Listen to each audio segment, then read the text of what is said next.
Praise the lord. ఏది నిజము? పరిశుద్ధ గ్రంథంలో యేసుక్రీస్తు ప్రభువారు పెంతెకొస్తు దినమందు అందరూ ఒక ప్రాంతంలో కూడుకొని ఆయన స్తుతిస్తూ ఉండగా పరిశుద్ధాత్మ దేవుడు మేడగదిలో వారందరిని దర్శించాడు.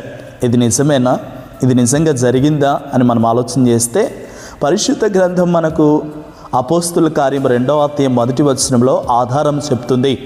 ఆ మేడగది ఇప్పటికీ మనము కలిగి ఉన్నట్లు మనం చూస్తున్నాం. నా ప్రియ దేవుని బిడ్డలారా, ఆ మేడగదిలో జరిగినటువంటి ఆ ప్రత్యక్షత శిష్యులను అనేక ప్రాంతములకు వారు విస్తరించబడి సువార్తను ప్రకటించుటకు కారణముగా మారింది. నా ప్రియ దేవుని బిడ్డలారా, ఈరోజు నీవు నేను సువార్త వినగలుగుతున్నామంటే, దేవుని గురించి పరిపూర్ణంగా తెలుసుకోగలుగుతున్నామంటే, ఒకటి దైవ గ్రంథం అయితే, రెండవది శిష్యులు ప్రకటించినటువంటి సువార్త.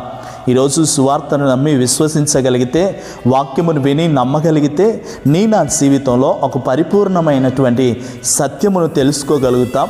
సత్యం మనల్ని స్వతంత్రులుగా మారుస్తుంది. ఈ స్వతంత్రమైన జీవితం మనల్ని నిత్యరాజ్యంలోనికి నడిపిస్తుంది. కనుక సత్యము తెలుసుకో, వాస్తవాన్ని గ్రహించు, నిజమైన మార్గములో నడిపించబడు. అటు కృప ప్రభు మనకు దయచేయునుగాక. ఆమేన్.